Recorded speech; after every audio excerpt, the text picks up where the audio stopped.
ಚಿತ್ರದುರ್ಗದಲ್ಲಿ ವಿದ್ಯಾರ್ಥಿ ಮೇಲೆ ಶಿಕ್ಷಕ ಹಲ್ಲೆ ಮಾಡಿದಂಥ ಆರೋಪಕ್ಕೆ ಸಂಬಂಧಪಟ್ಟಂತೆ ಟಿವಿ5 ವರದಿ ಪ್ರಸಾರವಾಗ್ತಾ ಇದ್ದಂತೆಯೇ ಘಟನಾ ಸ್ಥಳಕ್ಕೆ ಅಧಿಕಾರಿಗಳು ದೌಡಾಯಿಸಿದ್ದಾರೆ. ಚಳ್ಳಕೆರೆ ತಹಶೀಲ್ದಾರ್ ರೆಹಾನ್ ಪಾಷಾ ಡಿಡಿಪಿಐ ಬಂದಿದ್ದಾರೆ. ಅಲ್ಲಿಗೆ ಘಟನೆ ಸಂಬಂಧವಾಗಿ ಮಾಹಿತಿ ಸಂಗ್ರಹ ಮಾಡ್ತಾ ಇದ್ದಾರೆ ಅಧಿಕಾರಿಗಳು. ಸ್ಥಳಕ್ಕೆ ಮಕ್ಕಳ ರಕ್ಷಣಾ ಘಟಕದ ಅಧಿಕಾರಿಗಳು ಕೂಡ ಭೇಟಿ ಕೊಟ್ಟಿದ್ದಾರೆ. ಇದು ಶಾಲೆ, ಇದರಲ್ಲಿ ಹಾಸ್ಟೆಲ್ಲೂ ಇತ್ತಾ ಇಲ್ವಾ, ನಾನು ಕೂಡ ಮಾಹಿತಿ ವೆಯ್ಟ್ ಮಾಡ್ತಾ ಇದ್ದೀನಿ. ಬಹುಶಃ ಅಲ್ಲಿ ಚಾಪೆ ಅದೆಲ್ಲ ಇದ್ದಿದ್ದು ನೋಡಿದ್ರೆ ಒಂದು ಹಾಸ್ಟೆಲ್ ಥರ ಇದ್ದಿರಬೇಕಲ್ಲಿ, ವಸತಿ ಶಾಲೆನೂ ಅಲ್ಲಿ ಇದ್ದಿರಬೇಕು. ಗೊತ್ತಿಲ್ಲ ಈ ಥರದ ಕಡೆ ಏನೇನು ಕ್ರೌರ್ಯಗಳು ನಡೀತವೋ. ಪ್ರಸಿದ್ಧ ಮಠನೂ ಇತ್ತಲ್ರಿ ಅಲ್ಲೇ ದುರ್ಗದಲ್ಲೇ ಪ್ರಸಿದ್ಧ ಮಠ. ಹೆಣ್ಣು ಮಕ್ಕಳು ಏನೇನಾಯಿತು ಕತೆ ನೋಡಿದ್ದೀವಲ್ವ ನಾವು. ನಿರಂತರವಾಗಿ ಎಷ್ಟೋ ವರ್ಷಗಳ ಕಾಲದ ಅತ್ಯಾಚಾರದ ಆರೋಪಗಳನ್ನು ನೋಡ್ಬಿಟ್ವಲ್ವ. ದೊಡ್ಡ ದೊಡ್ಡ ಸ್ವಾಮೀಜಿ ಕಥೆನೇ ನಾವು ನೋಡಿದ್ವಿ ಅಲ್ವಾ. ಇದೀಗ ಇಲ್ಲಿ ನೋಡಿ ವೇದಾಧ್ಯಯನ ಶಾಲೆ ಏನಾಗ್ಬಿಡುತ್ತೆ, ಮಕ್ಕಳಿಗೆ ಅವ್ರು ಕಂಪ್ಲೇಂಟ್ ಕೊಟ್ಟಿರಲಿಲ್ಲ. 8 ತಿಂಗಳ ಹಿಂದೆ ಆಗಿದ್ದು ಕಂಪ್ಲೇಂಟ್. ಏನಾಗುತ್ತೆ ಮಕ್ಕಳಿಗೆ, ಎಷ್ಟೋ ಪೋಷಕರಿಗೆ ಆ ಮಕ್ಕಳಿಗೆ ಇಲ್ಲಿ ಏನೋ ಸ್ವಲ್ಪ ಕಡಿಮೆ ದುಡ್ಡಿಗೋ ಅಥವಾ ಉಚಿತವಾಗಿಯೋ ಒಂದು ಶಾಲೆ ಇದೆಯಪ್ಪ, ಒಂದು ಏನೋ ವೇದ ಕಲಿಸ್ತಾರೆ, ಒಂದು ವಿದ್ಯೆ ಕಲಿಸ್ಬಿಡ್ತಾರೆ, ಲಕ್ಷಾಂತರ ರೂಪಾಯಿ ಕೊಟ್ಟು ಓದ್ಸಕ್ಕೆ ನಮ್ಗೆ ಆಗಲ್ಲ ಅಂತ ಇಟ್ಟುಬಿಟ್ಟಿರ್ತಾರೆ. ಅಕಸ್ಮಾತ್ ನಾವು ಕಂಪ್ಲೇಂಟು ಅದು ಇದು ಅಂತ ಹೋಗ್ಬಿಟ್ರೆ, ಕರ್ಕೊಂಡು ನೋಡಿರಿ ನಿಮ್ಮ ಮಗುನ, ನಮ್ಮ ಶಾಲೆಗೇನು ಬೇಕಾಗಿಲ್ಲ, ಬೇಕಾದಷ್ಟು ಜನ ಇದ್ದಾರೆ, ಕಾಯ್ತಾ ಇದ್ದಾರೆ ಹೇಳಿಬಿಟ್ಟಾಗ ಆ ಮಗು ನೆಕ್ಸ್ಟ್ ಎಲ್ಲಿ ಸೇರಿಸೋದು? ಮಧ್ಯದಲ್ಲಿ ಎಲ್ಲಿಗೆ ಸೇರಿಸ್ಲಿ ನಾನು? ನನಗೆ ಅಷ್ಟು ಸೌಕರ್ಯ ಇಲ್ಲ, ಅನುಕೂಲ ಇಲ್ಲ, ಎರಡೇಟು ಹೊಡಿತಾರೆ ಕಣ, ಅನುಸರಿಸ್ಕೊಂಡು ಹೋಗ್ಬೇಕಣೋ ನೀವು ಹೇಳಿರಬಹುದು ಅವರು. ಈಗೇನಾಗಿದೆ, ಮಕ್ಕಳ ಇಲ್ಲಿ ಯಾರು ಶಿಕ್ಷಕರಿಗೆ ಹೆದರಿಸೋ ವಿಚಾರಕ್ಕೆ ಎಲ್ಲರೂ ಇಲ್ಲಿ ಮಾತಾಡ್ತಿರೋದನ್ನು. ಶಿಕ್ಷಕರಿಗೆ ಹೆದರಿಸ್ಬಿಡ್ಬೇಕು, ಮಕ್ಕಳು ಏನು ಮಾಡಿದ್ರು ಅವ್ರು ಏನು ಬೈಬಾರ್ದು, ಹೇಳಬಾರ್ದು, ಅಲ್ಲ, ನಮ್ಮ ಉದ್ದೇಶ ಅದಲ್ಲ. ಶಿಕ್ಷಕ ಅದರಲ್ಲೇ ಶಿಕ್ಷೆ ಕೊಟ್ಟು ವಿದ್ಯೆ ಕಲಿಸ್ಬೇಕಾಗಿರೋರು ಅಂತ. ಶಿಕ್ಷೆಯಲ್ಲಿ ತನ್ನ ಮನೋವಿಕಾರಗಳ ಪ್ರದರ್ಶನ ಆಗಬಾರ್ದು ಅಂತ.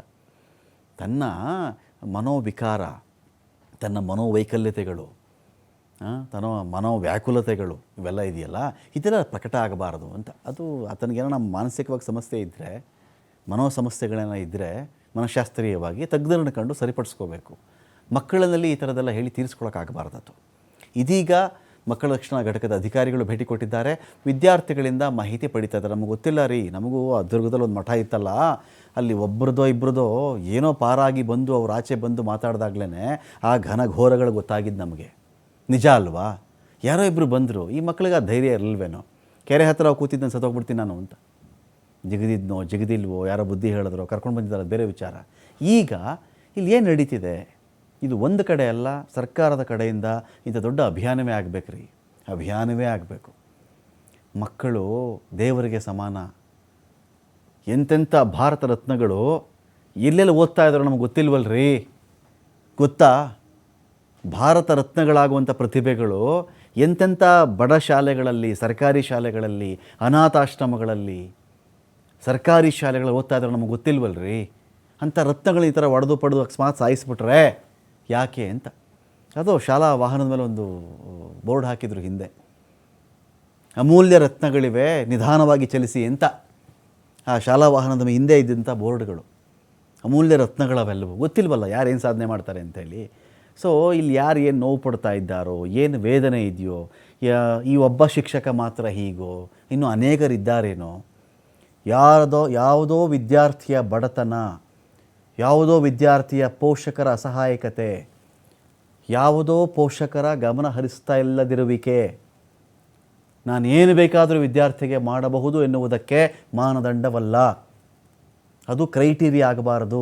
ಇವನು ಅನಾಥ, ಇವನ ಕಡೆಯವ್ರು ಯಾರಿಗೂ ಶಕ್ತಿ ಇಲ್ಲ, ಇವನಂಥ ದುಡ್ಡಿಲ್ಲ, ಇವರಪ್ಪ ಕೂಲಿ ಕೆಲಸದವನು, ಅವರಮ್ಮ ಗಾರೆ ಕೆಲಸದವರು, ಯಾವುದೋ ಸಣ್ಣ ಫ್ಯಾಕ್ಟ್ರಿ ಇಟ್ಕೊಂಡಿದ್ದಾರೆ, ಕೆಲಸಕ್ಕೆ ಹೋಗ್ತಿದ್ದಾರೆ, ಅದಕ್ಕೆ ತಂದಿಲ್ಲಿ ಬಿಟ್ಟಿರೋದು, ಇವನು ಹೊಡೆದ್ರು, ಇವನು ಸಾಯಿಸ್ಬಿಟ್ರು, ನಾನು ಕೇಳಲ್ಲ.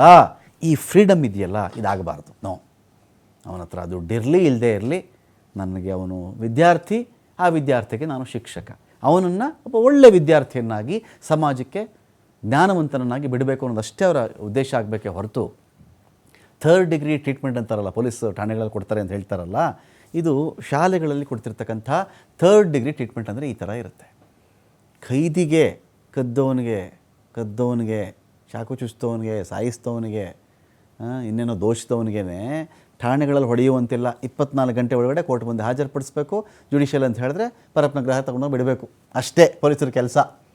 ಈ ಗುರುಗಳು ಮಾಡ್ತಿರೋದು ನೋಡಿ, ಇಲ್ಲಿ ಸೋಕಾಲ್ಡ್ ಗುರು, ಶಿಕ್ಷಕ, ವೇದಾಧ್ಯಯನ ಅಂತೆ ಇದು ನೋಡಿ. ಇವರು ನೋಡಿ ಹೆಂಗೆ ಡ್ರೆಸ್ ಚೇಂಜ್, ಇಲ್ಲಿ ಯಾವ ಥರ ಗೊತ್ತಾಗುತ್ತೇನ್ರಿ? ಅಲ್ಲಿ ಇದೇ ಮನುಷ್ಯ ಹೊಡೆದಿದ್ದು ಅಂತಲೇ ಗೊತ್ತಾಗ್ತಿದ್ದೇನ್ರಿ ಇಲ್ಲಿ ಯಾರಿಗಾದರೂ? ಎನಿಬಡಿ ಇದೇ ಮನುಷ್ಯ ಹೊಡೆದಿದ್ದು ಅಂತ ಅನ್ನಿಸ್ತಿದೆಯಾ ನಿಮಗೆ ಇಲ್ಲಿ ನೋಡಿದ ತಕ್ಷಣ? ಎಲ್ಲ ಗುರುಗಳೇ ಅಡ್ಬಿದ್ದೆ ಬುದ್ಧಿ ಬುದ್ಧಿ ಸ್ವಾಮಿ ಗುರುಗಳೇ ಅಂತ ಅಲ್ಲಿ, ಇಲ್ಲಿ ನೋಡಿ ಈ ಕಡೆ ಆ ವಿಡಿಯೋ ಪ್ಲೇ ಮಾಡ್ರಪ್ಪ. ಈಗ ಗೊತ್ತೇ ಆಗಲ್ಲ ನಿಮಗೆ ಈ ಮನುಷ್ಯನೇ ಅಲ್ಲಿರೋದು ಅಂತ. ಹೀಗೆ ನಾನಾ ವೇಷಗಳು ಮನುಷ್ಯನದು ಇರಲಿ.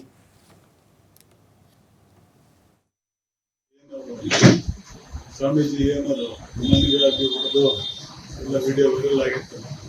ಅದು ನಿನ್ನೆ ಸಾಯಂಕಾಲ ರಾತ್ರಿ ಗೊತ್ತಾಯ್ತು ವಿಷಯ. ಅದು ಗೊತ್ತಾಗಿದ ತಕ್ಷಣ ಎಡಿಸರೇ ನನಗೆ ಹಾಕಿರೋದು, ಹಾಕಿ ಇಮಿಡಿಯೇಟ್ ಆಕ್ಷನ್ ತಗೊಳ್ಳಿ ಹೇಳಿದ ತಕ್ಷಣ ಇಮಿಡಿಯೇಟ್ ಪೊಲೀಸರಿಗೆಲ್ಲ ಮಾತಾಡಿ ನಾವು ಅದನ್ನ ರಾತ್ರಿನೇ FIR ಮಾಡಿದ್ದೀವಿ. ಒಂದು ರಾತ್ರಿ 1:30 ಆಯ್ತು FIR ಮಾಡೋಷ್ಟು ಹೇಳೋದು ಇವರು. ನಿನ್ನೆ ರಾತ್ರಿನೇ FIR ಮಾಡಿದ್ವಿ ಅವರಿಗೆ. FIR ಮಾಡಿ ರಾತ್ರಿ 1:30 ಆಯ್ತು FIR ಮಾಡೋ ಅಷ್ಟೊತ್ತಿಗೆ. ಈಗ ಆ ಮನುಷ್ಯ ಅರೆಸ್ಟ್ ಆಗಿದ್ದಾನೆ, ಗುಲ್ಬರ್ಗಾದಲ್ಲಿ ಅರೆಸ್ಟ್ ಆಗಿದ್ದಾನೆ. ಅವನಿಗೂ ಹಿಡ್ಕೊಂಡ್ ಬರ್ತಾ ಇದ್ದಾರೆ. ಕಾನೂನು ಏನಿದೆಯೋ ಕಾನೂನು ಪ್ರಕಾರ ಏನ್ ಕ್ರಮ ಕೈಗೊಳ್ಬೇಕು ಅದು ಡೆಫಿನೆಟ್ ಆಗಿ ಕೈಗೊಳ್ತೀವಿ. ಯಾಕಂದ್ರೆ ಆ ಮಕ್ಕಳಿಗೆ ಆಗಿರೋ ದುಡಿದ್ರೆ ತನಿಗಾರು ಹೊಟ್ಟೆ ಉರಿತದೆ ಸರ್. ಅವ್ರು ನೋಡಿದ ತಕ್ಷಣ ಹೊಟ್ಟೆ ಉರಿತದೆ. ಅದ್ರ ಜೊತೆಗೆ ಈಗ ಅಡ್ಮಿನಿಸ್ಟ್ರೇಟಿವ್ ಮ್ಯಾಟರ್ಸ್ ಹೇಳ್ಬೇಕು ಅಂದ್ರೆ ADC ಹತ್ರ ಮಾತಾಡಿ DC ಹತ್ರ ಮಾತಾಡಿ ಅವ್ನಿಗೆ ಇಮಿಡಿಯೇಟ್ ಅವ್ನಿಗೆ ಕಾನೂನು ಪ್ರಕಾರ ಸಸ್ಪೆಂಡ್ ಮಾಡ್ಬೇಕು ಅದನ್ನ